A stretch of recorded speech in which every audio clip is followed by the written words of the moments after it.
In this rivalry of Novak Djokovic and Roger Federer, they've faced each other 50 times. Djokovic leads this rivalry 27 to 23. Hardcourt has been very close. Djokovic won 20, Federer won 18. On grass, Djokovic has beaten Federer 4 out of 5 times. That's a long, long and disappointing stat because I remember, of course, I remember that 2014, 2015 finals. I think both the times Novak Djokovic beat Federer in the final. And we were very much sure that Federer will win both the times the finals, but it was not to be. Djokovic was trumped.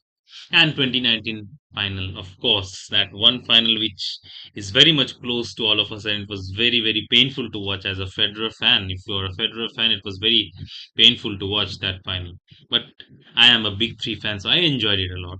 That was a classic Wimbledon final. So yeah, it was very painful for Federer and his fans, but yeah, it was good. It was a great final. It was the final time we saw Roger Federer fighting at the top level because in 2020 Australian Open semi-final where he had a rematch with Djokovic, he was nowhere near his level. His knees were washed and he couldn't compete at all. He was on the decline at that time, and Djokovic, of course, just straight sets, easy finish for him. So on clay, it's been Federer has beaten him 4 times, and Djokovic has won only thrice. So he has head to head ahead. I think Federer was a better clay court player than Djokovic. Mm. And in Grand Slams head to head, of course, Djokovic leads 11 to 6. 5 times they have faced in the Australian Open. Federer won once, Djokovic won 4 times. French Open, it's a square 2-2. Wimbledon, Djokovic has won 4, Federer has won 1. And US Open, Djokovic has won once, has won twice. And Djokovic has dominated Federer in Grand Slam matches. His only major age was early on clay and US Open. And their most famous match was, of course, 2019 Wimbledon final. And now I think I missed out a bit on the stats of Federer versus Nadal. So I will just bring that up. Yeah, 40 matches. 40 matches between Federer and Nadal. Nadal leads this rivalry 24 to 16. And on clay, Federer has beaten him twice. Nadal has beaten him 14 times. And on hard court, it's been very close. Nadal has won 8 times, Federer has won 11 times. And on grass, Nadal has won twice, Federer has won 3 times. And now the Grand Slam head to head, 14 matches played. Nadal leads 10 to 4. See how Nadal has dominated in the Grand Slams. Australian Open, Nadal has beaten him thrice, and Federer has won once. French Open, 6 out of 6 times, Federer couldn't beat Nadal. Wimbledon, Nadal has won once, 2008, and Federer has beaten him twice. Actually, thrice, I will say. This is a stat which is wrong. He's beaten him thrice. 2006 final, 2007 final, and 2019 semi-final. So 3-1. And 2008 is the only time which Nadal beat Federer. And US Open, they never played. They never played each other. That's a very unfortunate part. They were very close to play in 2018, but Nadal suffered an injury. And Federer lost in the quarterfinals. So it was never meant to be for them to be together. In 2019 as well, Federer could have been playing against Nadal in the 2019, but he lost to Grigor Dimitrov in that 2019 US Open. And yes, in 2019 US Open, I remember one thing. First round, the game was played between Roger Federer and Sumit Nagal, the Indian rising tennis player, and he took a set off Roger Federer. So it was great to watch an Indian player going neck to neck with the great Roger Federer. So this was all about the rivalry between these three players. Rivalry has been amazing. I think, and now I think I will go into the playing styles of these three players in detail. Federer has been known for his effortless movements, sharp angles, attacking net play, and his strength has been, of course, the serve placement, which has improved over the years. His variety and ability to shorten points with his good serve and volley game, which was very famous in the Wimbledon games. And Nadal has always been that heavy topspin forehand player, superior footwork, as I just told you guys, unrelenting energy. Of course, he was full of energy, and his strength was He used to convert defensive points into offensive points, and his mental grit and never give up attitude and clutch break point conversion. This was in his earlier days, Nadal was very famous for that, but in his later years, it was Djokovic who was very much famous for this. Djokovic was the most complete player in history. I completely agree with this. He's the complete player and a good baseline player in his early days, but now he's a complete player with all the variations up his sleeve. His strength is the return of serve, as I just said, is the greatest returner of all time. And he's sliding on the hard courts to reach difficult balls, retrieve difficult balls, and incredible flexibility because of his yoga practices. And I think this now adds up with the mentality which both of them had. All three of them had. Federer was initially very much angry in his earlier days.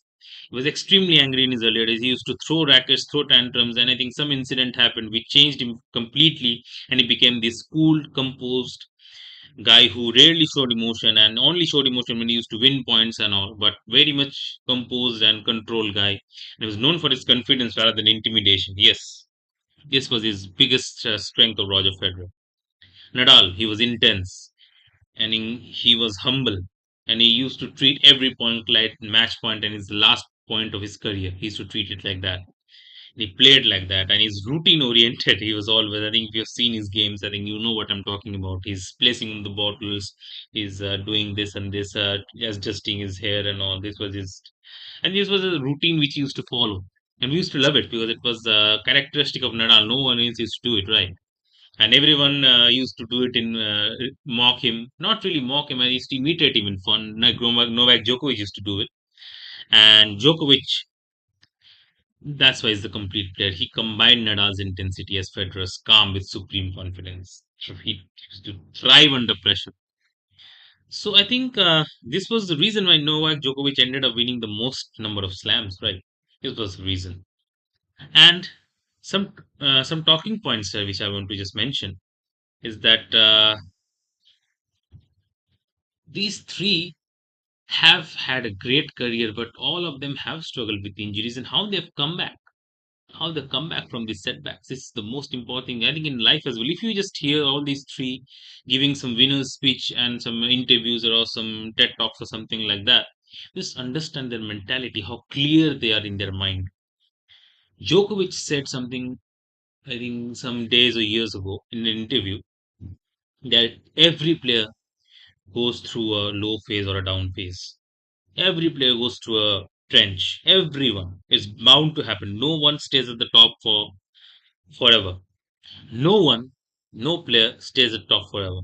There will be a time where they will go slowly and slowly down a bit. They will go through a rough patch.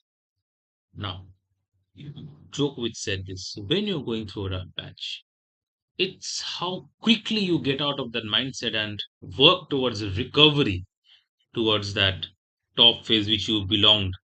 You want to become the best again. So that recovery from that down phase to that good phase determines your greatness, determines how badly you want to be the best player of all time. You want to be perfect. And that's a great thing with Djokovic. And I completely agree with that. And that's not only for tennis, it's in life as well. When you're going through a tough phase in your life, how quickly you can come out of that determines how you will fare in your life. Because no one is going to pick you up. It's you. Many people will give you advices that you can come back, you can do this, you can do that. Life is not over and all that. But it's you who has to decide if you want to come back or not. So these three have been the inspiration in that.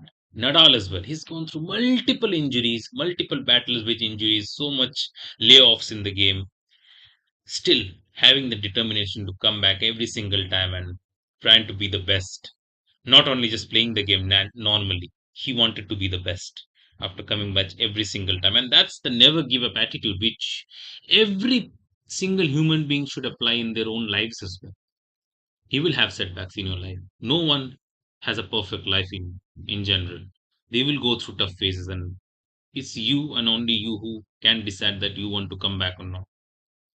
So now coming back to these big three, Nadal had multiple surgeries. Still, he came back again and again and again. And Federer had multiple knee and back issues, and still he managed them and somehow stayed at the top. And Djokovic, who was not having any serious injury issues till 2017, In 2017, he suffered an elbow problem which just took him completely down. He was, for the first time, I saw Novak Djokovic helpless. I think it was one of those grass court games, Wimbledon as well, French Open, of course. I think he didn't participate in French Open if I don't remember correctly. I mean, those games which, and 2017, of course, I think Hyun Chung, there was that South Korean guy who beat him in Australian Open. He looked so helpless in that game. So we all knew that something is wrong with Djokovic. Something is not going right. 2018, I think he lost to Hyun Chung. In 2017, he lost to Denis Istomin. I was wrong. He lost to Istomin in 2017 and lost to Chung in 2018. So that phase was very, very tough for Djokovic. But in 2018, he slowly started to come back. I think it was this match against Rafael Nadal in Rome, I think, if I'm not wrong. His Rome game was the beginning of the comeback for Novak Djokovic. The clay season of 2018 was the beginning. 2018 season, the clay season was the beginning of the comeback for Novak Djokovic, the greatest player of all time. And the way he came back, the Wimbledon semi-final was the point. I think once he beat Nadal in the 2018 semi-final, we all knew that he's back and he's going to stay here for long, long periods of time. And he did. Till 2024, he was a beast. Even in 2025, he's reaching semi-finals of Grand Slams, mind you. So he's still a very, very good player even to this date. So it's been amazing to see that resurgence. And of course, I think as I just said, I think out of the three, Novak has the strongest mind of all the three. And under pressure, this Novak is the guy who can stand. I'm 100% sure about it. He's the one who will stand under pressure, who will thrive under pressure for sure.